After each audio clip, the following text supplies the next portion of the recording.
من ضمن كنا بصدد مناقشة طرق ممارسة الدعوة العمومية، ومن ضمن طرق ممارسة الدعوة العمومية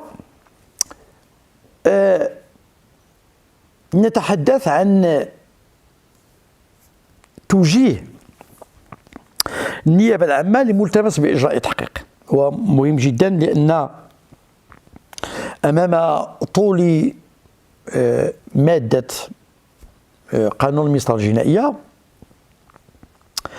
أصبح من شبه المتعذر مناقشة أو تدريس طلبة مسطرة التحقيق الإعدادي، فما بالكم بإجراءات المحاكمة. إذن غالبا ما كنا نكتفي بإجراءات البحث التمهيدي ونتعرض بطريقة موجزة سريعة وسطحية لمسطرة التحقيق الإعدادي ومسطرة المحاكمة. لا بأس هذه المناسبة لتقريب الطلبة جزئيا من الميكانيزمات المنظمة أو طبيعة الآليات والإجراءات المنظمة لمسطرة التحقيق الإعدادي. نتحدث عن الملتمس بإجراء تحقيق. صحيح يطرح إشكال: كيف ينعقد اختصاص قاضي التحقيق لكي يخول له قانونا الشروع في إعمال إجراءات مسطرة التحقيق الإعدادي؟ كيف يضع قاضي التحقيق يده على الملف؟ قاضي التحقيق مبدئيا يضع أو ينعقده الاختصاص للشروع في إجراءات التحقيق الإعدادي إما بناء على ملتمس بإجراء التحقيق يوجه من طرف وكيل الملك أو الوكيل العام حسب الاختصاص، وفي كل الحالات التي يجيز فيها القانون اللجوء إلى التحقيق الإعدادي. معنى هذا أنه لا يجوز توجيه ملتمس في غير الحالات التي أو في الحالات التي لا يجيز فيها القانون إجراء التحقيق. راه ما يمكنش وكيل الملك يدير ملتمس بإجراء التحقيق في المخالفات. راه الشرط الأساسي باش نوجهوا الملتمس خصنا نعرفوا واش ديك الجريمة ديز فيها التحقيق ولا ما ديش فيها التحقيق. احنا غادي نرجعوا لها بعد قليل. فإذا ينعقد الاختصاص للسيد قاضي التحقيق للشروع في إجراءات التحقيق الإعدادي بناء على ملتمس يوجه من طرف وكيل الملك أو الوكيل العام حسب الاختصاص. إما أن السيد قاضي التحقيق ينعقد له الاختصاص بناء طبقا أو تطبيقا لمقتضيات المادة 92 بالأساس و93، والتي تعطي للمطالب بالحق المدني أو للمتضرر اللجوء إلى السيد قاضي التحقيق لوضع شكاية مرفوقة بالانتصاب كمطالب بالحق المدني. معنى هذا أن إطلاق مسطرة التحقيق الإعدادي إلا تصورناها بحال شي محرك نديروا ليها مارش، راه اللي كينوضوا إما وكيل الملك ولا الوكيل العام إما المطالب بالحق المدني في نطاق المادة 92. هذه من ضمن الحالات اللي قليلة، اللي كما قلت لكم الحالات التي نصطدم بها برفض الوكيل العام او وكيل الملك متابعه المشتكى به. ما كيقول لك بلي انا من وجهه نظري ما الى من تم اقتنع انه هو اللي دار الجريمه، سير عند قاضي التحقيق ودير شكايه وتحمل المسؤوليه ديالك وتابعوا شغلك هذاك، وحنا غادي نتبعوا الاجراءات.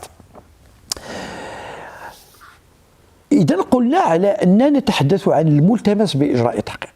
الملتمس باجراء تحقيق اللي غادي يدينا في نطاق ممارسة الدعوة العمومية أو إقامة الدعوة العمومية أو إحالة الملف على المحكمة، لأن إلى حدود الآن راه ماشي كنهضروا في دعوة عمومية، حنا كنقولوا بلي أن أطلقنا الآلية اللي تقدر تدينا الجلسة إذا انتهى التحقيق، إذا انتهى الملتمس وانتهت الشكاية المرفوقة بالمطالبة بالحق المدني، انتهت إلى اقتناع السيد قاضي التحقيق بالأدلة التي جمعت وأصدر أمرا بإحالة المعني بالأمر أو المشتبه فيه على جلسة الأحكام، علما أن القاعدة الناظمة لمسطرة التحقيق الإعدادي أو لعمل قاضي التحقيق بصفة عامة ردوا لها البال، وهو أن لو جوج، ما نشوفوا الترجمة ديالها لاحقا باللغة العربية، لو جوج دانستركسيون il instruit à charge et à décharge. هذه القاعدة الناظمة لعمل قاضي التحقيق. معنى هذا خلافا لسلطة المتابعة أن قاضي التحقيق يحقق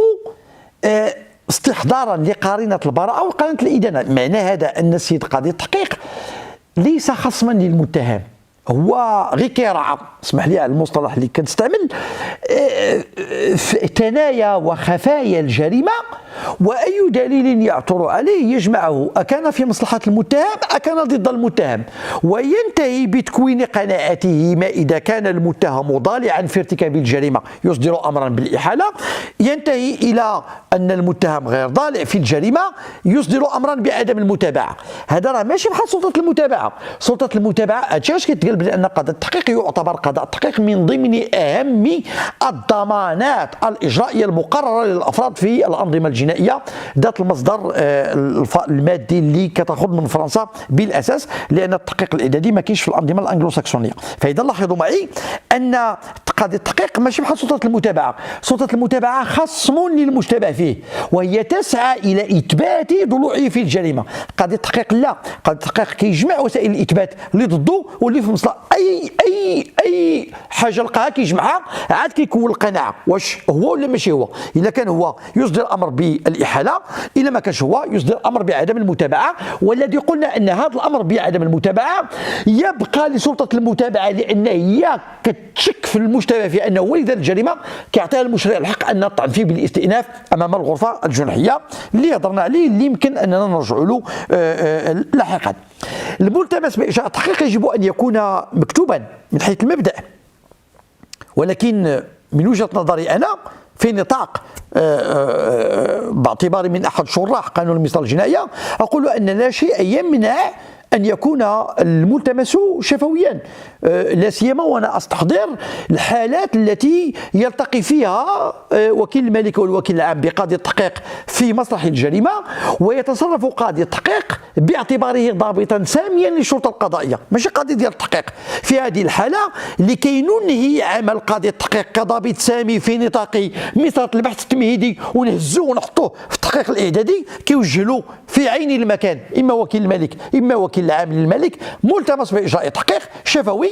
ولكن حالما يعود إلى مكتبه يجب أن يقدم له الملتمس الكتابي ليضمه إلى ملف التحقيق الذي يتكون من عدد من الوثائق المكتوبة، وعلى رأسها الملتمس الذي يعتبر عنوان الأبرز لافتتاح مثل التحقيق الإعدادي، يجب أن يكون مكتوبا. التحقيق في هذه الحالة مقيد بمبدأ عينية التحقيق. المقصود بعينية التحقيق وهو أن قاضي التحقيق غير مقيد بأسماء المشتبه فيهم الواردة في الملتمس الموجه له من طرف وكيل الملك أو الوكيل العام.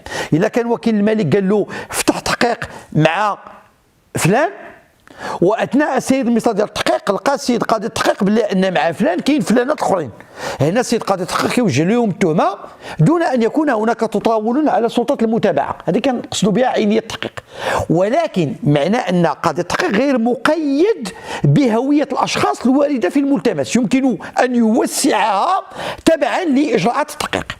ولكن قاضي التحقيق مقيد فيما يتعلق بتوجيه الاتهامات، لأن هنا كاين بدأ فصل السلطات بين سلطة المتابعة وسلطة التحقيق. فإذا كان وكيل الملك أو الوكيل العام متابعين في الملتمس المتهم بجنحة مثلا النصب والاحتيال مثلا، أو السرقة الموصوفة، أو أن الوكيل العام دار الملتمس بالشروع في القتل أو جنايات القتل أو غيرها من الجرائم، واكتشف قاضي التحقيق أثناء سريان مصدر ديال التحقيق على أن هناك جرائم أخرى ارتكبت بموازاة مع الجريمة الأصلية اللي كاينة في الملتمس، هنا لا يحق له تطبيقا لمبدأ عينية التحقيق أن يحقق مع المشتبه فيهم الواردة أسماءهم أو التي أضيفت الأسماء إلى الملتمس أن يحقق معهم بخصوص هذه الجرائم. علاش؟ لأن كاين مبدأ فصل سلطة المتابعة عن سلطة التحقيق. شنو خاص السيد قاضي التحقيق يدير؟ أن يشعر السلطة ديال النيابة العامة إما وكيل الملك إما الوكيل العام المصدرة ديال الملتمس، تيقول لهم بلي أن راه شتي الجرائم اللي درتوا لي في الملتمس، راه لقيت شي حاجة أخرى أكثر من داك الشيء راه مديونة وراه كنعلمكم بها. إلا بغيتوني نحقق صيفطوا لي ملتمس إضافي، إلا ما بغيتوش شغلكم هذاك. معناه ما كيقول لهمش هذا الشيء، ولكن يشعر النيابة العامة بأن هناك أفعال غير واردة في الملتمس، وللنيابة العامة مبدئيا هي في الأصل كتضيفها، ولكن عندها سلطة تقديرية أن تضيف ملتمسا إضافيا تلتمس فيه من سيد قاضي التحقيق في التحقيق في الأفعال التي اكتشفت بموازاة مع الأفعال الأصلية الواردة في الملتمس الأول. هذا هو اللي كنقصدوا بعينية التحقيق. وهذا يعتبر ناظما لسلطة قاضي التحقيق. يمكن له يحقق مع غير الأشخاص الواردة في الملتمس بشي إشكال. يمكن النيابة العامة في الملتمس هضرت على واحد ولقى بلي ان عندهم مساهمين وشركاء دخلهم غادي يحقق معاهم بلا ما يرجع للنيابه العامه، ولكن يلقى افعال اخرى غير الافعال الوارده في الملتمس ماشي من حقه تطبيقا لمبدا عينيه التحقيق. خصو يشعر النيابه العامه مصدره الملتمس ان يشعرها بان هناك افعال اجراميه اخرى غير وارده في الملتمس، وينتظر الملتمس الاضافي غير كي توصل بالملتمس الاضافي عنده الحق يحقق، ما توصلش ما عندوش الحق يحقق فيهم. طيب متى يمكن توجيه الملتمس إلى قاضي التحقيق؟ هنا نميز بين وضعيات ثلاث.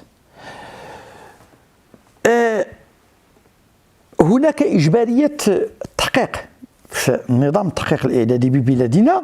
نتحدث عن إجبارية التحقيق الإعدادي، ونتحدث عن اختيارية التحقيق الإعدادي، ونتحدث عن عدم جواز اللجوء الى التحقيق الاعدادي بالمره كاع. معنى هذا ان عندنا ثلاثه ديال الوضعيات. وضعيه للنيابه العامه اجباريا خصها تدوز على قاضي التحقيق.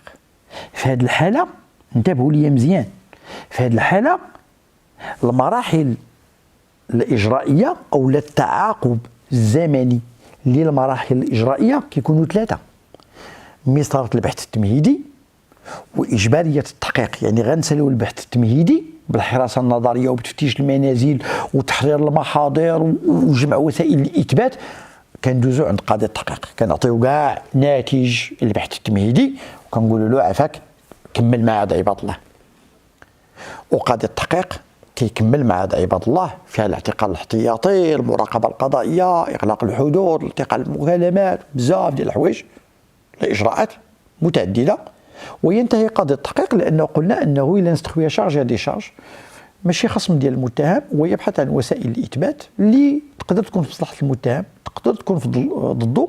وهذا ما يؤكد على ان قاضي التحقيق ينتهي الى احد امرين: اما انه كيقتنع بان المشتبه فيه ضل في الجريمه يصدر امرا بالاحاله على جلسه الاحكام او كيدوزوا الجلسه، اما انه يصدر امرا بعدم المتابعه وكتوقف القضيه تما، وكنتظروا طعن ديال النيابه العامه في الامر ديال قاضي التحقيق امام الغرفه الجنحيه، اللي ممكن عاوتاني يمشي في جوج الاتجاهات: اما الاحاله، اما انها تلغي قرار قاضي التحقيق وتحيل، اما انها تاكد القرار ديال قاضي التحقيق.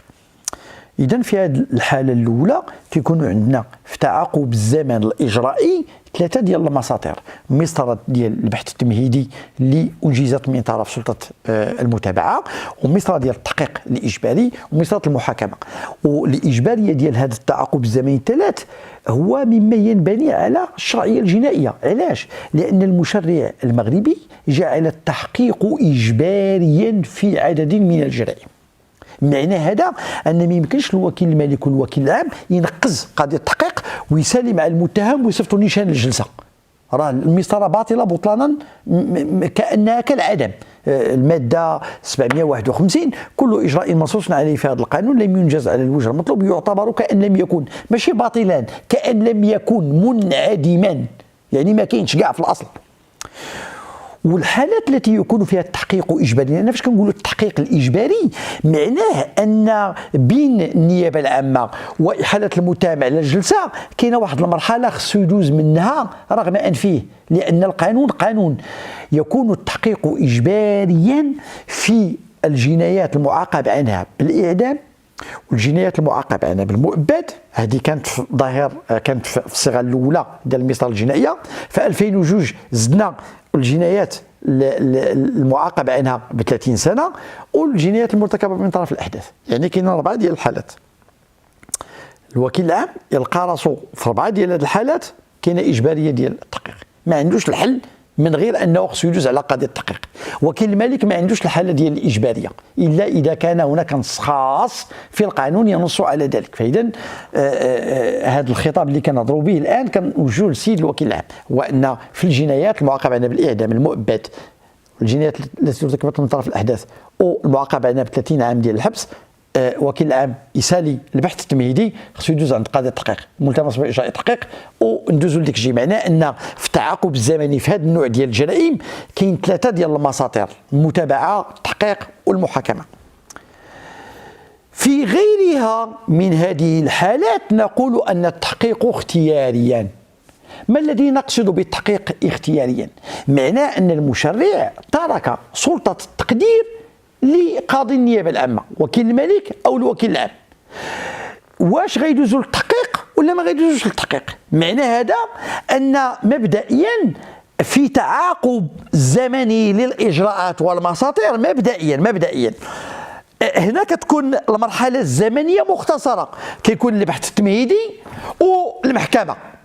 علاش؟ لان ما فيهاش تحقيق اجباري ما لم يقرر وكيل الملك او الوكيل العام بتقديم ملتمس الى قاضي التحقيق. معناه انهم في الاصل غير ملزمين بذلك، ولكن اذا لم يكن ملزمين فهذا معناه ان المشرع اختصر الزمن الاجرائي الى مرحلتين: مرحله البحث التمهيدي ومرحله المحاكمه.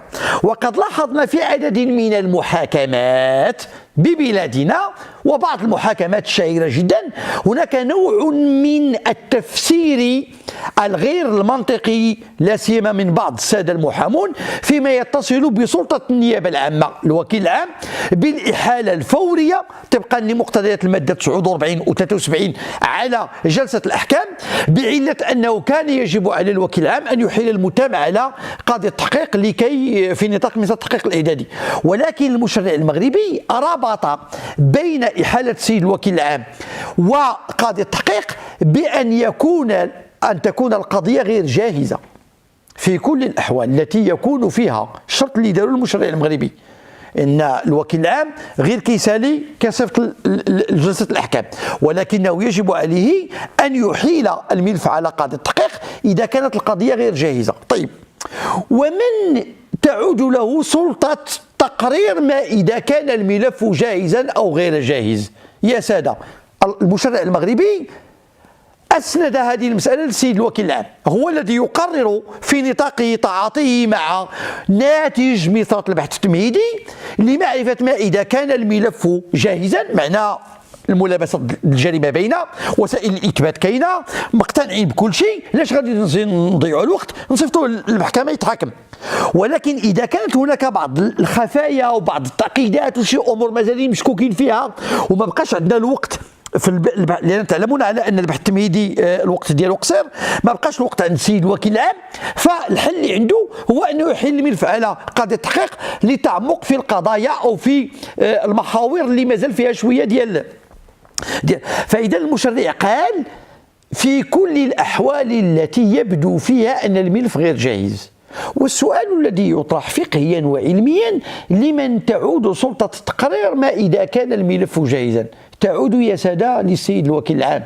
الوكيل العام هو الذي يقرر في ضوء ناتج ميثاق البحث التمهيدي ما إذا كان الملف قد استوفى وأوضح وكشف عن كل الخبايا، أو أن الملف لا زالت فيه بعض الجوانب ديال الغموض مما يستدعي التعمق أكثر بحثا عنها، والأمر الذي لا تتيح إجراءات البحث التمهيدي، فإذا نمر إلى مسألة التحقيق الإعدادي. وقلنا على أن التحقيق الإعدادي هنا يكون اختياريا بالنسبة لوكيل الملك وبالنسبة للوكيل العام. يمكنهم أن يمروا على التحقيق الإعدادي، وهناك يكون عندنا الزمن الإجرائي فيه 3: البحث التمهيدي، التحقيق الإعدادي، عاد المحاكمة. إما أنهم إلا ما بغاوش، وهذا راه اختياري، راه وكيل الملك والوكيل العام غير ملزمين بمتابعة هيئة الدفاع ولا المطالب ديال المتهم ولا ديال شي حد آخر، راه البيض وضع في سلة النيابة العامة لوكيل الملك والوكيل العام أن يقرر في ضوء ناتج مسألة البحث التمهيدي ما إذا كان ضروريا، لأن أحيانا اللجوء إلى التحقيق الإعدادي هو مضيعة للوقت في بعض القضايا اللي كيكون البحث التمهيدي يستكمل جمع عناصر الأساسية، وبالتالي لعقلنة الزمن القضائي يجب إحالة الملف بسرعة على المحكمة باش نمنعوا هذا. ولكن بعض القضايا اللي فيها نوع من التعقيد، جنايات القتل وهذا ومازال فيها شكوك وهذا ومولاها وهذا، فمن الأفضل هذه فيها تحقيق إجباري. بعض الجرائم اللي أكثر تعقيدا البحث التمهيدي ما كيسمح لناش باش نجمعوا العناصر ديالها، فمن الأفضل أن تمر، وهذا ما تقوم به النيابة العامة. النيابة العامة في الجناح وفي الجنايات في معظم الأحوال تمر على قاضي التحقيق. يعني مسألة طبيعية ومعمول بها، راه ماشي دائما أن فاش كتكون اختيارية التحقيق راه النيابة العامة كتصيفط الملفات ديال عباد الله إلى مباشرة إلى جلسة الأحكام. لا، خطأ. هناك قدر معين من الملفات يمر بالضرورة على قضاة التحقيق، ولكن القاعدة أن وكيل الملك والوكيل العام غير ملزم بذلك، غير ملزم في اطار العقلانه ديال الزمن الاجرائي. راه ممكن يدوز من التحقيق من البحث التمهيدي مباشره الى مسطره المحاكمه، وان نستغني عن مسطره التحقيق الاعدادي. كتبقى لنا المرحله الثالثه. المرحله الثالثه هي عدم جواز التحقيق. هنا الزمن الاجرائي معقلان بسيط وشبه سريع على غرار المسطره ديال السند القبيلي، بمعنى ان هاد لي زونكيت او لي بروسيدور رابيد، يعني ان المشرع ما بغاش يطول فيهم بزاف لتفاهه الجريمه، لتفاهه الجريمه، لا سيما اننا نقصد بذلك الجناح الضبطيه التي تصل عقوبتها الى 2 هادو ما فيهمش كاع التحقيق الاعدادي، ما فيهمش، لان التحقيق في الجناح يكون في الجناح التاديبيه المعاقب على من 2 إلى 5 سنوات، وهو اختياري، ويعود لوكيل الملك التقرير ما إذا كان البحث التمهيدي قد كشف عن كل المعطيات فيجب إحالة المتهم على جلسة الأحكام، إما أن مازال بعض الغموض كنحيلوا على التحقيق. ولكن في الجناح الضبطية اللي معاقب القصة ديالها 2 ما فيهاش التحقيق الإعدادي كاع، وهذا معناه أن المشرع المغربي آمن بعقلنة الزمن الإجرائي بلا ما نطولوه، بلا ما نديروا مسطرة البحث التمهيدي، مسطرة التحقيق الإعدادي ومسطرة المحاكمة. قلنا بما أن الجناح الضبطية غالبا تنتهي في حالة الإدانة بعقوبات سالبة قصيرة المدة، وفي معظم الأحوال بالموقوف وبالغرامة، كندوزوها مباشرة للجلسة. معنى هذا أن هناك إيمان عميق بعقلنة الزمن الإجرائي وعدم إطالته وعدم إثقال الكاهل ديال المتهم ديال القضاء بقضايا اللي قد جرجر لمدة طويلة. والأكثر من ذلك وهو تنزيل المبدأ الوارد في الإعلان العالمي لحقوق الإنسان والعهد الدولي الخاص بالحقوق المدنية والسياسية والاقتصادية نيويورك 1966، وما ورد في الدستور المغربي من ما يتصل بأحد دعائم ضمانات المحاكمة العادلة وحقوق المشتبه فيهم، وهو الحق في أن يحاكم داخل أجل معقول. هذا الدليل ريزونابل معناه أنه يجب علينا أن نعيد النظر في عقلنة الزمن الإجرائي، وأن يكون سريعا، لا سريعا يصل إلى نوع من التسرع وإدانة الأبرياء، ولا أن يصل إلى نوع من تطويل الإجراءات إلى حدود إلحاق الضرر بالمشتبه أنفسهم وبالأبرياء أيضا. وهذا ما يقتضي أن يكون الزمن معقلنا في حدود يضمن السرعة لا التسرع، وأن يتفادى البطء المضر بالقضاء وبحقوق الافراد. فاذا فهاد الجرائم اللي ما فيهاش تحقيق نهائيا، المخالفات والجناح الضبطيه، المشرع المغربي داير مسطره سريعه من البحث التمهيدي مباشره الى المحكمه. واذا لاحظوا معي التحقيق كيكون في الجنايات المعاقبه بالاعدام المؤبد 30 عام وفيها احداث قصير، هذه اجباريه، هذه كيكون فيها الزمن الاجرائي فيه 3: مسطره البحث التمهيدي، مسطره التحقيق، ومسطره المحاكمه. فاش كيكون اختياري كيكون عندنا دوز اوبسيون، اما ان النيابه العامه وكيل الملك والوكيل العام اختاروا يدوزوا للتحقيق الاعدادي لسبب من الاسباب، كيكون عندنا مسطره البحث التمهيدي، التحقيق الاعدادي، المحاكمه. اما انهم ما بغاوش يدوزوا للتحقيق وهذا حق كفلوا لهم قانون المسطره الجنائيه، كيولي عندنا الزمن الاجرائي في 2 المحطات: مسطره البحث التمهيدي ومسطره المحاكمه. اما في الجرائم الجناح الضبطيه ما فيهاش التحقيق الاعدادي، كيكون الزمن الاجرائي من محطتين: البحث التمهيدي والمحاكمه. وقلنا على ان لا زال ينتظرنا عمل طويل من اجل عقلنة الزمن الاجرائي ببلادنا، من اجل ملائمته مع مقتضيات الافاق والاتفاقيات الدوليه، لا سيما الاعلان العالمي لحقوق الانسان والعهد الدولي الخاص بالحقوق المدنيه والسياسيه نيويورك 66، وما يتصل بالمبادئ الدستوريه والحقوق الاجرائيه ذات الطبيعه الدستوريه التي نص عليها المشرع المغربي، لا سيما فيما يتصل بضمانات المحاكمه العادله، وما يتصل بالزمن او الاجل المعقول الذي يجب ان يمتع به كل مشتبه فيه متابع في قضيه جنائيه، وهو ما سوف نعمل على إتمامه وتعميق النقاش به في المحاضرات القادمة بحول الله.